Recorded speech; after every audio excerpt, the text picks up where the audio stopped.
तो भाई आज की स्मैकडाउन में तो एक जबरदस्ती ट्विस्ट देखने को मिल गया भाई, जब सीएम पंक ने रोमन रेंस और पॉल हेमन के सामने अपना फेवर का खुलासा कर लिया। जी हाँ दोस्तों, और ये फेवर भाई रेसलमेनिया का मेन इवेंट नहीं था बल्कि कुछ और ही बड़ा था, जिससे रोमन रेंस तो शॉक हुए ही हैं। और यहाँ पर तो भाई उनका फेस देखने लायक था भाई, उन्हें यकीन नहीं हो रहा था कि ये बात उनके लिए इतनी अनएक्सपेक्टेड रहेगी। और बीच में भाई पॉल हेमन ये तो भाई बिल्कुल ही फंस चुके हैं। एक तरफ ट्राइबल चीफ गुस्से में है और दूसरी तरफ पंक से किया गया वादा। भाई ये सीन तो इतना ज्यादा इंटेंस था ना कि दिल की धड़कनें तेज हो जाए। खैर दोस्तों, वीडियो में लास्ट तक बने रहिएगा, अभी सब क्लियर हो जाएगा कि एग्जैक्टली इनका फेवर क्या था। शो दोस्तों शिकागो से था और इसकी शुरुआती दोस्तों इसके home town hero CM Punk से होती है। और रिएक्शन तो भाई इनको काफी तगड़ा मिल ही रहा था, बल्कि सीएम पंक नाम के चैन से तो भाई पूरा अरेना ही गूंज गया था। और इसी को लेकर दोस्तों सीएम पंक का कहना था कि लोगों को कहना कि इंटरनेशनल क्राउड सबसे जबरदस्त होता है। तो इसी पर दोस्तों ये फिर ना शिकागो के क्राउड से बोलते हैं कि आप उन्हें बता दिए भाई कि आखिर आप कौन है। यानी सीएम पंक के लिए शिकागो का क्राउड ही सबसे खास क्राउड है।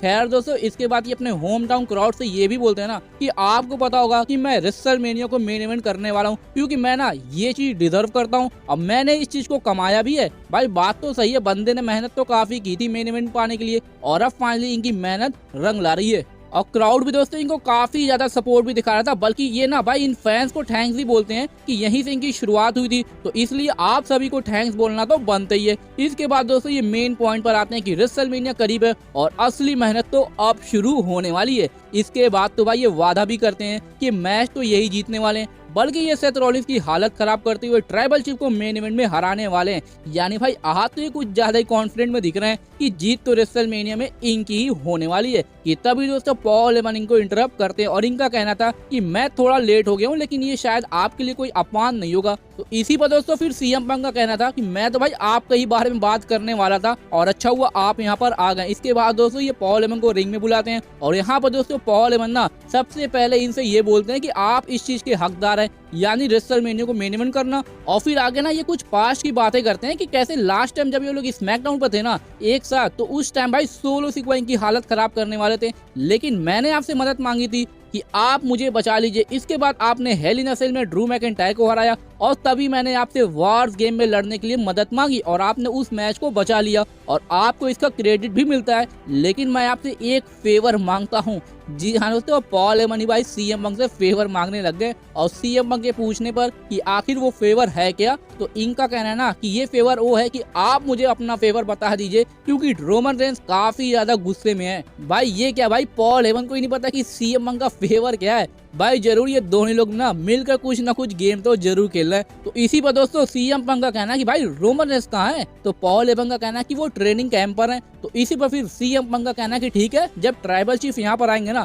तो मुझे आप बता दीजिएगा, मैं उनके ही सामने फेवर के बारे में बता दूंगा। और इसी के बाद दोस्तों सीएम पंक वहां से चले जाते हैं और ये सेगमेंट भी वहीं से एंड हो जाता है। तो भाई अब देखते हैं क्या होता है और सीएम पंक रोमन रेंस के सामने किस फेवर की बात करते हैं। वैसे उसके लिए भाई भी हमको ज्यादा वेट नहीं करना पड़ेगा, बस वीडियो में लास्ट तक बने रहेगा, अभी सब क्लियर हो जाएगा। खैर दोस्तों, उसके बाद शो पर हमको रे फिनिश का डेब्यू देखने को मिलता है और रिएक्शन इनको काफी तगड़ा मिल रहा था। और इनका फर्स्ट चैलेंजर भाई एनएक्सटी के ना 1/2 tag team champion Nathan Fraser थे। मैच तो भाई ये दोनों ही लोग ने काफी जबरदस्त डिलीवर किया था और यहाँ पर तो भाई दोनों ही बंदे की इन रिंग स्किल भी काफी गजब की थी। मैं तो भाई अब ये जाकर खुद ही देख लेना, तभी आपको पता चलेगा भाई कि तगड़े लूचाडर की पहचान क्या होती है। वैसे विक्ट्री तो भाई इनको ही मिलनी थी। लास्ट में ये अपना फिनिशर मैक्सिकन मसल बस्टर लगा के पिन करके मैच में विक्ट्री ले लेते हैं। इसके बाद दोस्तों इनका इंटरव्यू भी होता है, जहां पर भाई ये काफी ज्यादा खुश दिखाई दे रहे थे कि डब्ल्यूडब्ल्यूई में आ चुके हैं। तो भाई अब देखते हैं आगे इनकी बुकिंग कैसे चलती है। इसके बाद दोस्तों शो पर हमको एलन नाइट वर्सेस टैमा टोंगा के बीच में सिंगल मैच देखने को मिलता है। ये भी मैच दोस्तों शानदार ही था, बल्कि सोलो सिक्वा का इंटरफेरेंस भी मैच में बना था, लेकिन इसके बावजूद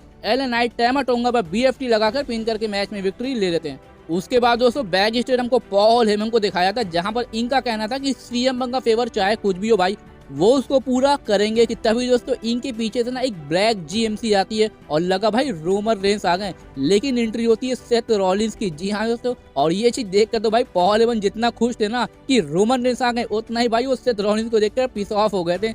और सेथ रॉलिंस का कहना था कि मैं भी भाई फेवर के बारे में जानना चाहूंगा। तो भाई मैच से ज्यादा हाइप तो इनके फेवर की बनी हुई है कि आखिर वो क्या है, तो देखते हैं वो क्या होता है। उसके बाद दोस्तों शो पर हमको शार्लेट फ्लेयर और ट्रिफनी का फेस ऑफ वाला सेगमेंट देखने को मिलता है। और भाई ये क्या था भाई, आहत तो शिकागो के क्राउड ने शार्लेट फ्लेयर की जमकर बेइज्जती की है। भाई ये कुछ भी बोलने जाती है क्राउड इनको बू करके शांत करवा देता है, यानी आज कुछ ज्यादा इनको बू मिल रहा था।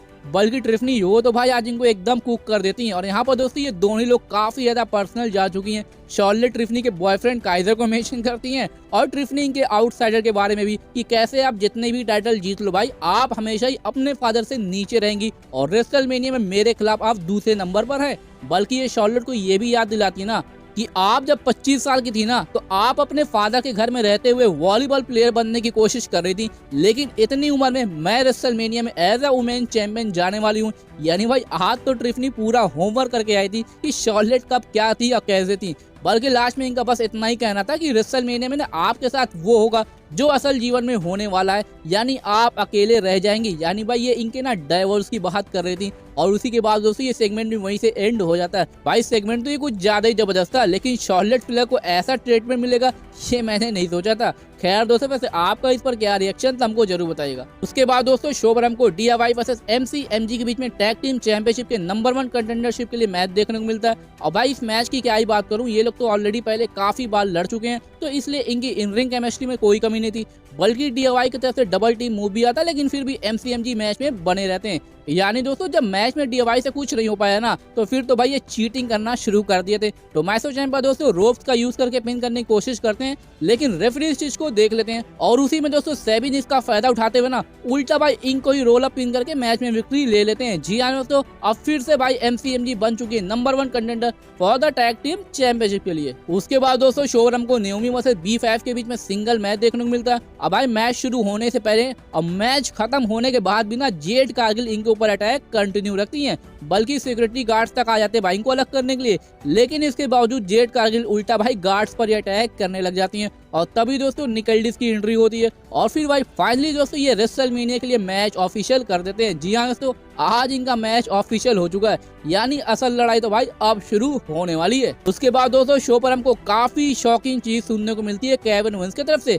पहले तो भाई अपने 25 साल जो कि इन्होंने रेसलिंग में दिए ना उसके बारे में ये बात करते हैं और फिर कैसे ही अपनी बॉडी को ऑन द लाइन रखते हैं ना हम सभी को इंटरटेन करने के लिए। उसके बाद दोस्तों हमको काफी शॉकिंग चीज सुनने को मिलती है केविन ओवेंस की तरफ से कि कैसे पिछले 4 महीनों तो भाई इनकी गर्दन में ना कोई इंजरी है और इनको इसके लिए भाई अब सर्जरी करवानी पड़ेगी। जी हाँ दोस्तों और केविन ओवेंस ने भाई ये साफ बोल दिया था कि रेसलमेनिया में ये अब कम्पीट नहीं करने वाले, यानी भाई Randy Orton versus Kevin Owens का मैच ना भाई अब नहीं होने वाला। और इसका हम लोग को भाई अफसोस तो है, लेकिन भाई बंदे की हेल्थ भी तो जरूरी है, इनकी हेल्थ से ज्यादा जरूरी मैच थोड़ी है। उसके बाद दोस्तों केविन ओवेंस सभी को थैंक्स बोलकर जैसे वहां से जाने लग जाते हैं कि तभी दोस्तों रैंडी ऑर्टन की एंट्री होती है और ये भी भाई काफी ज्यादा सैड दिख रहे थे। केविन ओवेंस के साथ इनका इंटरेक्शन होता है, फिर केविन ओवेंस वहां से चले जाते हैं और रैंडी ऑर्टन रिंग में भाई एकदम दुखी होकर ना खड़े हुए रहते हैं। और उसी में निक एल्डिस का कहना था कि अब आपके पास रेसलमेनिया के लिए कोई भी मैच नहीं है और अब बस यही इनके लिए भाई काल बन गया था। रैंडी ऑर्टन एक बार भाई फिर से स्मैकडाउन के GM निक एल्डिस पर RKO लगा कर ना इस सेगमेंट को क्लोज करते हैं।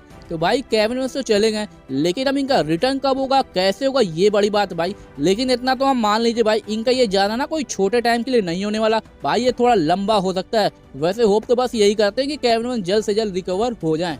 लेकिन अब रैंडी ऑर्टन के लिए अपोनेंट कौन होगा ये देखना काफी ज्यादा इंटरेस्टिंग होने वाला है। उसके बाद दोस्तों शो पर हमको ब्रॉन स्ट्रोमन वर्सेस जेकब फार्टू के बीच में यूनाइटेड स्टेट्स चैंपियनशिप के नंबर 1 कंटेंडरशिप के लिए मैच देखने को मिलता है और ये मैच तो भाई लास्ट मैन स्टैंडिंग वाली स्टिपुलेशन के साथ था। भाई ये मैच नहीं था, ये 2 टाइटन्स के बीच की ना तबाही थी भाई। मतलब इतना तगड़ा ब्रूटल मैच हमको इनके बीच देखने को मिलता है कि पूछिए मत। और भाई क्राउड वो तो भाई एकदम वाइल्ड हो गया था, दिस इज ऑसम और होली शिट के चैट तो भाई मल्टीपल टाइम्स लग रहे थे। भाई मैच ही इतना तगड़ा था, टेबल टूटती है, चेयर का यूज होता है, बैरिकेड पर अटैक होता है, मतलब जिसको जो मिल रहा जहां मिल रहा वहीं पर अटैक करना शुरू कर दे रहा था। लेकिन दोस्तों कोई भी भाई हार मानने को रेडी नहीं था भाई। 10 काउंट होते होते भाई दोनों लोग अपने अपने पैर पर खड़े हो जा रहे थे। यानी दोस्तों अगर आपको आज कोई असली तबाही देखना ना तो भाई ये मैच आप जाकर देख लेना, आपको दिख जाएगी भाई। खैर दोस्तों इसके क्लोजिंग मोमेंट पर ब्रॉन स्ट्रोमन जैसे ही एकदम थके मारे हुए रिंग में आते हैं ना कि तभी दोस्तों जेकब फार्टू इनके ऊपर टेबल पर ही भाई रनिंग हिप अटैक मूव लगा देते हैं और उसके बाद तो भाई ब्रॉन स्ट्रोमन उठ ही नहीं पाते हैं और जेकब फार्टू को इस मैच में विक्ट्री मिल जाती है। जी हाँ दोस्तों जेकब फार्टू अब फेस करने वाले हैं LA नाइट को रेसलमेनिया में for the United states championship के लिए। वैसे दोस्तों आपका इस मैच को लेकर क्या रिएक्शन हमको जरूर बताइएगा। वैसे भाई जेकब फार्टू को पुश तो मिल रहा है और ये काफी अच्छी बात है भाई, बंदा डिजर्व भी करता है। अभी फिलहाल तो भाई ये मिड कार्ड के लिए जा रहे हैं, लेकिन आगे चांसेस काफी ज्यादा हाई है कि टॉप चैंपियनशिप के पिक्चर में भी आने वाले हैं। और अब दोस्तों हम बात करते हैं मेन इवेंट के बारे में, जहां पर फाइनली आज CM पंक का फेवर रिवील हो चुका है।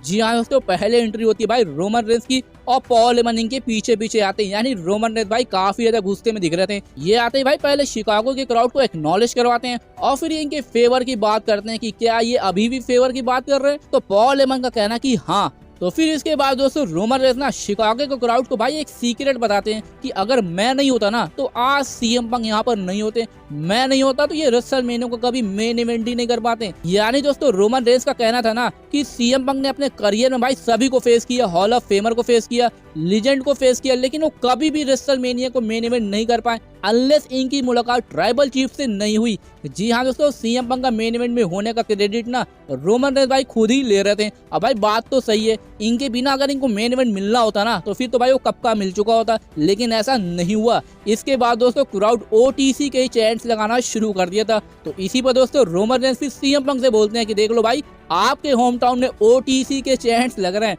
और फिर इसके बाद भाई ये फाइनली सीएम पंक को कॉल आउट करते हैं, लेकिन वो तो नहीं आते भाई, बल्कि सेथ रॉलिंस की एंट्री होती है। और इनको देखकर तो भाई रोमन रेंस का रिएक्शन तो हमेशा ही आइकॉनिक होता है। और यहाँ पर भाई ये सिर्फ ना मजा लेने आए थे। यहाँ पर इनका कहना था कि आपको क्या लगता है कि सीएम पंक से आप ऊपर हैं या आप उनको कमजोर समझ रहे हो? मैंने ये काम किया था लेकिन वो अब रेसलमेनिया के मेन इवेंट में है। यानी दोस्तों सेथ रॉलिंस रोमन रेंस को ये बताना चाह रहे थे कि रियलिटी कुछ और हुई होती है और जब असल जीवन में आप आएंगे ना तो प्रॉब्लम भी आती है और उस पर हमको कंट्रोल करना होता है। लास्ट वीक सभी सेलिब्रेट कर रहे थे कि सीएम पंक रेसलमेनिया को मेन इवेंट करने जा रहा है और उसी टाइम पर मैंने सोचा था ना कि रियलिटी को कंट्रोल किया जा सकता है। भाई अब किस रियलिटी की बात कर रही है तो आगे पता चल जाएगा। तो इसी पर भाई रोमन रेंस ज्यादा कुछ तो नहीं बोलते हैं, इनका बस इतना कहना था ना कि लॉयल्टी की तो भाई आप बात ही मत करिए, वो तो आपके पास है ही नहीं। और रही बात सीएम पंक की, तो मैंने उनको बुलाया था ना कि आपको, कि तभी दोस्तों सीएम पंक की भी एंट्री हो जाती है और ये आते भाई फेवर की बात करने लग जाते हैं कि ये फेवर दोस्ती और लेगेसी से जुड़ी हुई है, ये चीज वादा करने का और इसको निभाने से जुड़ा हुआ है। और फिर सीएम पंक पॉल हेमन को ये याद दिलाते हैं ना कि जब आपने कंपनी छोड़ी थी तो उस टाइम आप आरवीडी से बात कर रहे थे और मैंने आपसे कहा था कि मुझे छोड़कर मत जाइएगा क्योंकि ये लोग मुझे फायर कर देंगे। और फिर आपने कहा कि अगर मैं रेसलमेनिया को मेन इवेंट करता हूँ ना तो मैं इस चीज के लिए उन्हें फोर्स कर सकता हूँ, जो कि अब यहाँ पर नहीं है। यानी भाई ये इनडायरेक्टली विंस मैकमैन को मेंशन कर रहे थे, लेकिन रोमन रेंस तो है, इन्हें मैं फोर्स कर सकता हूँ कि अब आपको हमसे निपटना होगा। यानी रेसलमेनिया में पॉल हेमन इनके कॉर्नर पर होंगे। जी हाँ दोस्तों, सीएम पंक आज इस चीज को रिवील कर देते हैं, यानी आपके वाइस मैन और मेरे बेस्ट फ्रेंड। तो भाई ये था इनका फेवर, यानी पॉल हेमन किसके साइड रहेंगे ना। और सीएम पंक ने भाई साफ तरीके से बता दिया था कि पॉल हेमन इनके साइड रहने वाले हैं। तो इसी पे भाई रोमन ने फिर हंसते हुए बोलते हैं कि आपका ये फेवर है, आपको पता होना चाहिए भाई, ये मुझे ना प्यार करते हैं और उन्हें मेरी जरूरत है। यानी वाइस मैन, मैंने इन्हें रेलेवेंट बनाया और अगर मैं उन्हें बोल दूं ना तो भी ये मना नहीं करेंगे। यानी रोमन रेंस भाई फुल कॉन्फिडेंट थे कि पॉल हेमन से ये जो कुछ भी बोलेंगे ना ये इनकी बातें मान लेंगे। लेकिन भाई पॉल हेमन का तो भाई माइंड कहीं और ही चल रहा था और ये तो भाई रोने भी लग जाते हैं जब ये सारी बातें रोमन रेंस बोल रहे थे, क्योंकि भाई बंदा बीच में फंस चुका है कि आखिर उनको जाना कहाँ है। दो बार रोमन रेंस इनसे बोलते हैं कि आप इन्हें मना कर दीजिए, लेकिन पॉल हेमन का कहना नहीं ट्राइबल चीफ, मैं ऐसा नहीं कर सकता। और यहाँ पर तो भाई क्राउड काफी ज्यादा एक्साइटेड हो गया था और रोमन रेंस फिर भाई एकदम शॉक में ना पॉल हेमन को देखने लग जाते हैं कि आप ये क्या बोल रहे हो, इनके साथ जाएंगे क्या? कि तभी दोस्तों पीछे से सीएम पंक रोमन रेंस पर अटैक कर देते हैं और फिर जीटीएस लगाकर शो को क्लोज कर देते हैं। और सेथ रॉलिंस भाई इस पूरे सेगमेंट का ये मजा लेने के बाद ना वहां से धीरे से सरक लेते हैं। यानी भाई फाइनली इनका फेवर का खुलासा तो हो चुका है, जो कि मान सकते हो कि रोमन रेंस और पॉल हेमन का ब्रेकअप तो हो चुका है, क्योंकि पॉल हेमन ना भाई अभी भी रोमन रेंस के लिए तड़प रहे थे, लेकिन इन्होंने भाई वादा भी तो किया था इनसे, तो वो भी निभाना था। तो बस इसलिए बंदा बीच में फंस चुका है कि जाए तो जाए कहाँ। यानी भाई अब रेसलमेनिया 41 में रोमन रेंस के कॉर्नर पर पॉल हेमन नहीं होंगे, बल्कि सीएम पंक के कॉर्नर पर होंगे। और क्या पता भाई कुछ और ही ट्विस्ट देखने को मिल जाए। तो भाई अब देखते हैं आगे क्या होता है। वैसे दोस्तों आपका इस पर क्या ओपिनियन या थॉट्स है भाई सीएम पंक के फेवर को लेकर, हमको कमेंट सेक्शन में जरूर बताएगा। और अगर दोस्तों ये वीडियो अच्छी लगी इसको लाइक और ज्यादा शेयर जरूर करेगा ऐसी डब्ल्यूबी के इंटरेस्टिंग वीडियोस के लिए।